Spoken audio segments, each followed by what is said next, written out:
Ano nga ba ang periodic tsaka perpetual inventory system? Unahin natin yung periodic. Kapag periodic inventory system, nire-record po nito yung updates to inventory tsaka yung cost of sales at schedule times throughout the year, not constantly po. Ayun po, with a periodic inventory system, a company physically counts inventory at the end of each period to determine what's on hand and the cost of goods sold po. Many companies po kasi choose monthly, quarterly, or annual periods depending po sa product and accounting needs. Perpetual inventory system naman po is updates, purchase, and sales record constantly. Kabaliktaran po ng periodic. Particularly na nga po yung merchandise inventory and cost of goods sold. Mamaya po is papaliwanag ko kung paano nga ba sinosolve o ano yung mga example na problem gamit ang periodic tsaka perpetual inventory system. Next video po is computing traditional approach using perpetual and periodic inventory system. Magbibigay po ako ng mga solution or problem kung paano sinosolve yung perpetual and periodic inventory system. Unahin po natin yung periodic inventory system. Ayun, paano nga ba sinosolve yung periodic inventory system? First is yung beginning merchandise inventory na 3,000, add the net purchase which is 18,000 minus cost equals po sa COGS available for sale na 21,000. Tas ayun po, i-minus natin sa ending merchandise inventory na 3,000. Ang magiging COGS po nito is 18,000. Note po na pwede din gross purchase ang i-add natin. Then freight in minus po sa purchase discount. Pwede din pong purchase return and allowances equals net purchase. May halimbawa din po dito na yung sales po is 50,000, yung COGS 35k, bale magiging 15k yung gross profit natin, then minus po yung operating expense na 14,000. Ang net profit na lamang po is 1,000.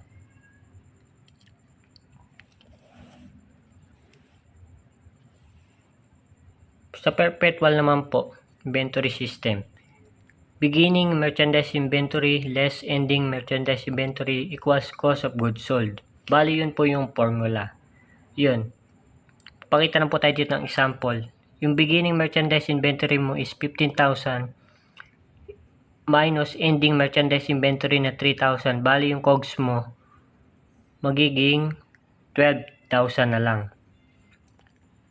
May isa din po ditong problem na the beginning merchandise inventory is 10,000 while yung COGS po is 3,500. Then, hahanapin po yung ending merchandise inventory. Ayun, beginning po 10,000, sabi din po sa problem. Tapos yung COGS na 3,500. Bale, paano makukuha yung sagot na 3,500? Is hahanapin po yung less merchandise inventory which is 6,500 po. Another one po is beginning merchandise inventory na 15,000. Add purchases po na 14,000. Bali yung total merchandise available for sale is magiging 19,000 minus ending merchandise inventory na 2,000. Yung COGS po is magiging 17,000. Last po is yung cost volume profit analysis. Ano nga ba ito? Ito po is known as break-even analysis. Isang financial planning tool po that leaders use when determining short-term strategies for their business. Nagko-convey po ito sa business decision makers the effect of change in selling price, cost, and volume on profits in the short term. Bali, may ginagamitan din po ito ng formula.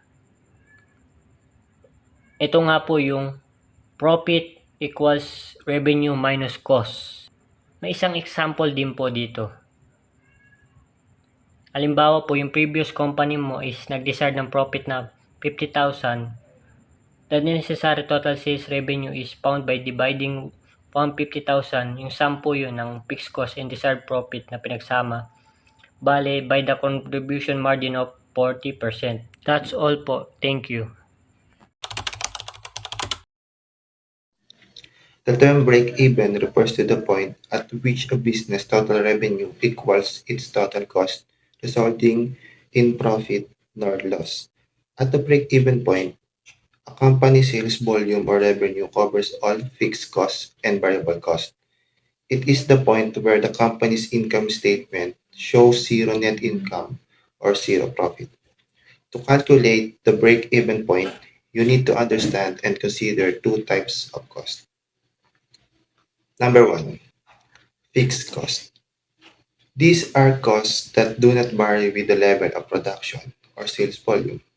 They remain constant regardless of the business activity level. Example, fixed costs include rent, salaries, insurance, and depreciation. Second one, variable costs. These costs change proportionally with the level of production or sales. They increase or decrease as the business activity changes. Example of variable costs include direct labor, raw materials, and sales commissions. The break-even point can be determined using the following formula. Break-even point in units equals fixed cost divided by selling price per unit minus variable cost per unit. Alternatively, the break-even point can also be calculated in terms of sales revenue by multiplying the break-even point in units by the selling price per unit. It's important to note that the break-even analysis is a useful tool for businesses to assess the minimum level of sales needed to cover costs and make informed decisions regarding pricing, production levels, and profitability. XYZ company produce and sell in a single product. The product has a selling price of $50 per unit. The variable cost per unit is $30, and the company fixed cost for the company's amount to 50,000 per year. To calculate the break-even point, we need to determine the number of units that the company needs to sell in the order to cover its fixed and variable costs. Step 1. Calculate the contribution margin per unit. The contribution margin per unit is the selling price per unit minus the variable cost per unit. In this case, it would be $50 minus $30 is equal to $20. Step 2. Calculate the break-even point in units. The break-even points can be calculated using the formula. Break-even points in unit equals to fixed costs divided by contribution margin per unit. In this case, the fixed costs are $50,000 and the contribution margin per unit is $20. Break-even point in unit equals $50,000 divided by $20 is equals to 2,500 units. So the company needs to sell 2,500 units in order to break even and cover both its fixed and variable costs. You can also calculate the break-even point in terms of sales revenue. To do this, you would multiply the break-even point in units by the selling price per unit. Break-even point in sales revenue equals to break-even point in units times selling price per unit. In this example, the break-even point in sales revenue would be break-even points in sales revenue equals to 2,500 units times $50 is equals to $125,000.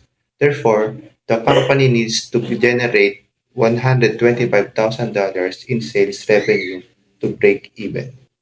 Target profit refers to the level of profit that the company aims to achieve within a specific period.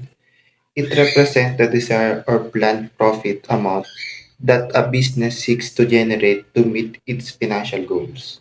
Target profit is often calculated based on the combination of factors including projected sales, estimated cost, and desired profit margin. To determine the target profit, a company typically considers its fixed costs, variable costs, and the desired level of profitability.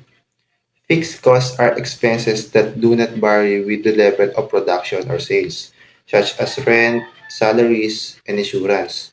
On the other hand, variable costs fluctuate with the change in production or sales volume, such as raw materials and direct labor costs. The formula to calculate the target profit can be expressed as follows. Target profit equals fixed cost plus target profit divided by 1 minus variable cost divided by sales. This formula can be rearranged to solve for the sales revenue needed to achieve the target profit. Target sales equals fixed cost plus target profit divided by 1 minus variable cost divided by sales. By setting a target profit, a company can establish a benchmark for evaluating its performance and making strategic decisions. It provides a clear objective for management and help guide pricing, control, and result allocation effort. The company wants to determine the target profit it needs to achieve in order to cover its fixed costs and generate the desired level of income. The fixed costs are $50,000 and the company wants to earn a target profit of $20,000. The company's contribution margin ratio is 40%. What sales revenue does the company need to achieve its target profit? Here are the computation. Step 1. Calculate the contribution margin per unit. The contribution margin per unit ratio is given as 40%, which means that 40% of each dollar of sales revenue contributes towards covering the fixed costs and generating profit. Therefore, the contribution margin per unit is 0.40. Step 2. Calculate the total contribution margin to achieve the target profit of $20,000. The company needs to generate total contribution margin that covers its fixed costs plus the target profit. The fixed costs are $50,000 and the target profit is $20,000. So the total contribution margin required is $50,000 plus $20,000 is equal to $70,000. Step 3. The required sales revenue can be calculated by dividing the total contribution margin by the total contribution margin per unit. In this case, the total contribution margin is $70,000. The contribution margin per unit is 0.40. Therefore, the required sales revenue is $70,000 divided 0.40 is equals to $175,000. The answer is the company needs to achieve sales revenue of $175,000 in order to reach the target profit of $20,000 and cover its fixed costs. Alore, assets, liabilities, owner's equity, revenue, and expenses are fundamental components of a company's financial statement. Here's a brief explanation of each term. Number one, asset. Assets are the resources that a company owns or controls and that have economic value. They can be tangible, such as cash, inventory, or property. Assets are listed on a company's balance sheet and represent what the company owns. Second one, liabilities. Liabilities are obligation or debt that a company owes to external parties. They can be included loans, accounts payable, and accrued expenses. Liabilities are also listed on the balance sheet and represent what the company owes. Third one, owner's equity. Owner's equity, also known as shareholder equity or stockholders' equity, represent the owner's or shareholder interest in the company. It is calculated by deducting total liabilities from total assets. Equity can include contribution capital, money investment by the owners, and retained earning profit reinvestment in the business. Number four, revenue. Revenue is the income generated by a company from its primary activities, such as sales of goods or services. It represents the company's top line or gross income. Revenue is recorded on the income statement. Last one is expenses. Expenses are the costs incurred by companies to generate revenue and maintain its operation. They can include various items such as salaries, rent, utilities, and supplies. Expenses are the subtracted from revenue to determine the company's net income or net loss. These financial elements provide insight into a company's financial health, performance, and the value of its resources. They're crucial for financial analysis and decision making by business owners, investors, creditors, and other stakeholders. XYZ Corporation prepares its financial statement for the year ending December 31, 2023. The company's accountant has provided the following information. Total current asset, $500,000. Total non-current asset, $300,000.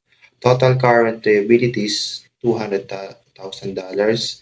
Total long-term liabilities, $400,000. Net sales, $1 million. Cost of goods sold, $600,000. Operating expenses, $400,000. Other income, $50,000. And lastly, income tax expense, $20,000. Based on the information provided, determine the total asset, total liabilities, owner equity, and net income or net loss for XYZ Corporation. Here are the solution. Calculate the total asset.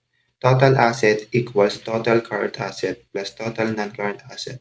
Total asset equals $500,000 plus $300,000. Total asset equals $800,000. Number two, calculate the total liabilities. Total liabilities is equal to total current liabilities plus total long-term liabilities. Total liabilities equals $200,000 plus $400,000. The total liabilities is $600,000. To calculate the owner's equity is equal to total asset minus total liabilities. Owner's equity is $800,000 minus $600,000. The owner's equity is $200,000. To calculate the net income is equals to net sales minus cost of goods sold plus operating expense plus other income minus income tax expense.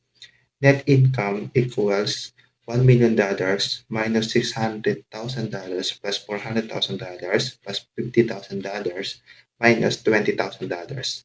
Net income equals $1 million minus $1,050,000. The net income is equals to negative $50,000. In this case, XYZ Corporation has a net loss of $50,000 for the year ending December 31, 2023. The total assets are $800,000, total liabilities are $600,000, and the owner's equity is $200,000. Hello everyone, I am Rena Fe Arbarte and I will be discussing to you about the increase and decrease of cash sa isang entry or sa isang account. So meron po ako ditong examples and i-identify po natin sila kung meron po bang increase sa cash or decrease sa cash ng account. So sa December 1, meron po tayong 200,000 na investment. So dahil may nag-invest sa atin, nadagdagan po yung cash natin. So it is an increase in cash. So sa December 2, meron po tayong 14,500 na supplies purchase on account. So dahil nag-purchase tayo, iisipin po natin na nag-decrease yung cash natin kasi nga bumili tayo ng supplies. Pero, tandaan po natin na meron pong nakalagay na on account.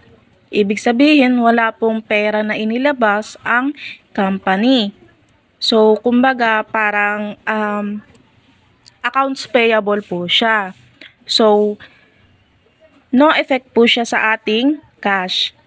Hindi po siya increase and hindi din po siya decrease. So, sa December 8, meron po tayong 72,500 na advance payment. Dahil nag-advance payment po tayo, nababawasan po ang ating cash. So, ibig sabihin, meron po tayong decrease in cash. December 17, meron po tayong 8,000 na rendered service on account. So, nag-rendered po tayo ng service. So, ibig sabihin lang po nun na nagbigay po tayo ng service sa ating customer pero on account po ulit. So, ibig sabihin, wala po tayong natanggap na cash or wala po tayong kita na nakuha sa ating customer. So, account receivable po siya. Ibig sabihin, wala pang cash, no? So, no effect po siya. So, sa December 22 po, meron po tayong 4,500 na paid liabilities. So, ibig sabihin po, nagbayad po tayo ng ating utang ng ating company. So, nag-decrease po yung cash natin. Next, meron po tayo nung December 26 na 3,000 na withdraw. So, dahil nag-withdraw po tayo, nabawasan po ang ating cash ng 3,000. So, decrease in cash po siya. Next, meron po tayo nung December 30 na 10,000 na collected. So, may na-collect daw po tayo na 10,000. So, it means may na-increase po na cash sa atin na 10,000. Next, December 30, 16,600 na paid salaries. So, nagbayad po tayo ng salaries sa ating mga empleyado o sa mga workers. So, nabawasan po ang ating cash ng 6,600. So, ganun lamang po ang kung paano ang increase and decrease ng cash. Iisipin nyo lang po kung nabawasan po ba or nadagdagan ang ating cash. And reminder lang po na kapag may on account, no effect po siya. Walang nabawasan, walang nadagdagan. So, sa balance sheet natin, meron tayong assets na nahahati sa dalawa, which is yung current assets and yung non-current assets natin. So, yung current assets po, ito po yung mga assets natin na kung saan you can convert it into cash within 1 year. And then, yung non-current assets naman po natin, ito po yung mga longer term assets po natin with value na hindi mo mare-recognize until after 1 year. So, ito po yung ating mga current assets. Meron po tayong cash, which is 152,000. Meron po tayong accounts receivable na 590,000. Meron po tayong notes receivable na 180,000. Inventory na 200,000. Note lang po na yung inventory natin ay hindi po tulad ng sa isang merchandise or manufacturing business. And yes po, meron pong inventory din ang isang service business, no? So, ito po yung inventory na hindi mo mabebenta sa customer na nagfa-fall po ito into two choices. So, kumbaga, ito yung inventory na necessary para makapag-provide ng service. So, yung cost po nito ay hindi directly mapapas sa customer. Or, ito po yung maintenance, repair, and operation inventory. So, commonly referred po siya as MRO. So, yun po yung sa inventory. And then, meron po tayong unused supplies na 38,000. Meron din po tayong prepaid expenses na 43,000. So, ang total current assets po natin ay 1,203,000. Next, meron tayong non-current assets, which is meron tayong equipment na 2,270,000. Ileless natin yung accumulated depreciation, which is yung 150,000. So, yung depreciation po is, ito po yung halaga na kung saan bumababa yung halaga ng ating equipment pagkalipas ng isang taon, no? And then, meron po tayong net equipment na 2,420,000 na lang. Then, ang total assets po natin, kapag pinag-add po si total current and yung ating non-current assets, meron po tayong 3,473,000 na total assets. So, next, dadako naman tayo sa liabilities and owner's equity naman po. So, yung liabilities, nahahati din po siya sa dalawa, which is yung current liabilities and yung non-current liabilities. So, yung sa current liabilities naman po, ito po yung mga obligations na due for payment or settlement within the next 12 months or for 1 year. And yung non-current liabilities naman po, ito po yung mga long-term obligations po natin, including na din yung debts ng business which are not due for payment, no, within the next financial year. So, current liabilities, accounts payable is 870,000, and then yung taxes, SSS, and PhilHealth payable, meron po tayong 20,000, and in total po nun is, total current liabilities natin is 890,000. So, next naman po is yung non-current liabilities. Meron tayong loans payable na 448,000. Meron na tayong total ng liabilities na 1,338,000. So, next naman po is yung owner's equity natin. So, meron po yung company natin or yung 4D service company na capital na 2,135,000. So, ipag-a-add lang po natin yung total liabilities and yung ating owner's equity. Magkakaroon po tayo ng total liabilities and owner's equity na 3,473,000. So, balance po siya sa ating assets kanina na 3,473,000 din po. And then, double line rule, ayan, importante po siya sa ating financial statements para makita yung pinaka-total po, no? So, next naman po is sa income statement. So, bakit po muna tayo nagpe-prepare ng income statement? Both merchandising and service companies naman po ay nagpre-prepare din ng income statement para makahelp sa mga investors, sa mga analysts and regulators to understand yung internal financial operations po natin. And dito naman po, dahil service company tayo na hindi tayo nagsisell ng product, wala pong COGS na nako-contain yung ating income statement. So basically, basic breakdown lang po ito ng ating income and expenses. So, same company, meron po tayong 4D service company, and yung pangalan ng financial statement natin, which is income statement, and yung date, which is for the year end December 31, 2022. So, dito po, meron po tayong service income na 3,660,000 less yung mga expenses, cost and expenses po natin.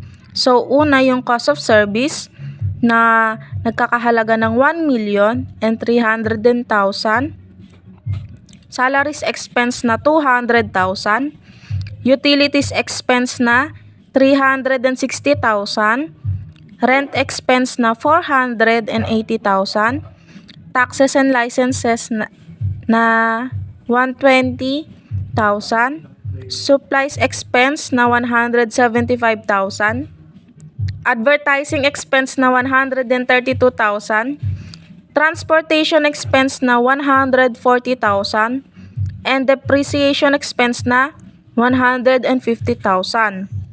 So yung total cost and expenses po natin ay 3,057,000. Ile-less po natin siya sa ating service income na 3,660,000. So magkakaroon po tayo ng net income na 603,000. So paano naman po kung yung cost and expense ang mas malaki kaysa sa ating income or revenue? Magiging net loss po ito dahil magne-negative po yung ating net profit. Okay. So dadako naman po tayo sa statement of changes in owner's equity. So bakit po ba ito ginagawa?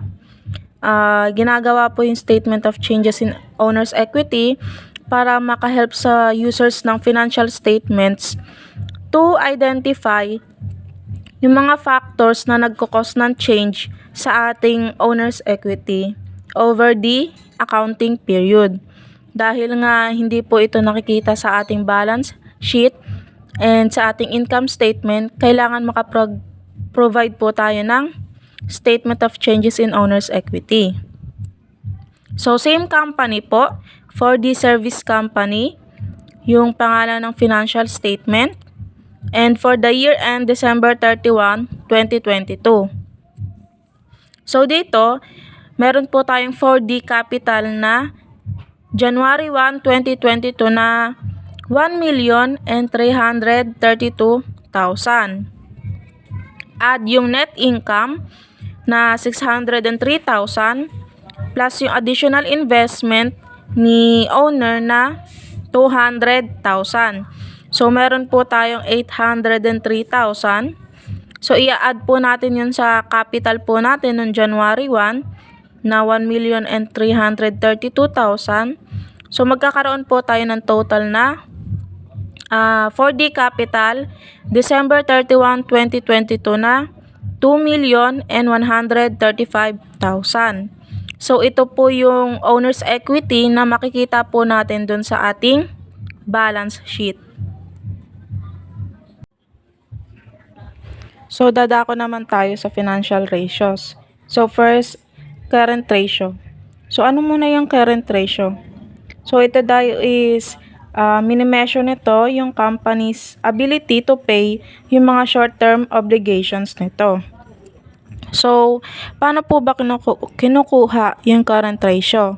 So meron po tayong formula na total current assets divided by total current liabilities.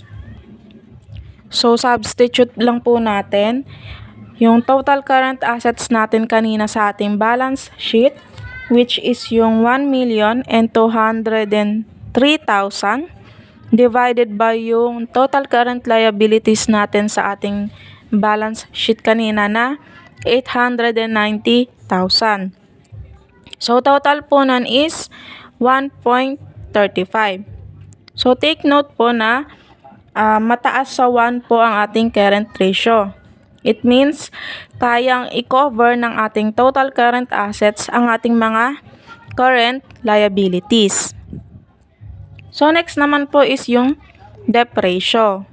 So yung debt ratio naman po is isa financial ratio na ginagamit sa accounting para mapakita yung portion ng business assets are financed through debt. So yung formula naman po neto is total liabilities divided by total assets. So convert lang po natin or substitute lang po natin total liabilities na 1,203,000 and 338,000 divided by yung total assets natin, which is yung 3,473,000. So, meron po tayong 0.39 na debt ratio. So, yung 0.4 or lower daw po ay considered na better debt ratio than yung 0.6 kasi it means daw po na mas difficult daw po na makapag-borrow ng money. So, since 0.39 po ito and lower, considered siya na good debt ratio. So, next, equity ratio. So, yung equity ratio naman po, it is a financial metric that measures the amount of leverage used by the company. It is used to determine how well a company manages its debt and funds its assets requirements. So, ito po yung formula natin. Meron tayong total equity divided by yung total assets. So, substitute lang po tayo. Total equity na 2,135,000 divided by the total assets na 3,473,000. So, meron po tayong equity ratio na 0.61. Next naman po is yung debt to equity ratio. So, yung debt to equity ratio daw po, it is a financial metric that show how capital has been raised to run a business. It indicates the stability of a company and its ability to raise additional capital to grow.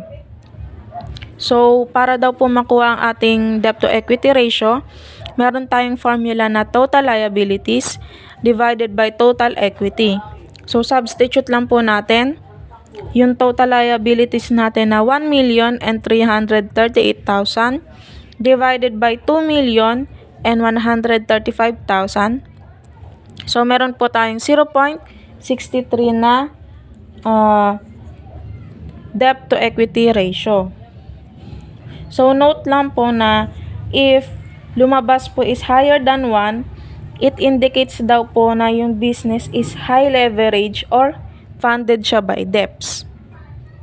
So, next is yung working capital. So, yung working capital naman daw po is the money available to meet your current or short-term obligations. It measures the company's liquidity and yung short-term financial health. So, para makompute yung working capital, meron tayong current assets minus yung ating current liabilities. So, substitute lang po. Current assets is 1,203,000 minus yung current liabilities na 890,000. So, meron tayong working capital na 313,000. So, next, meron naman po tayong return on assets. So, sa return on assets naman daw po, it is a financial ratio that indicates how profitable a company is in relation to its total assets. So, the corporate management, analysis, and investors use this to determine how efficiently a company uses its assets to generate a profit. So, yung formula po neto is yung net income divided by total assets. So, substitute natin. Yung net income po natin kanina is 603,000 divided by yung total assets natin na 3,473,000 equals 0.17 times 100 is equal to 17.36%. So, ayun po yung ROA po natin. And 5% po ng ROA is considered good na. And 20% is considered as excellent. And since mataas pa sa 5% yung ROA natin na 17.36%, okay na, considered as good na rin po yung ating return on assets. So next naman po is yung return on equity.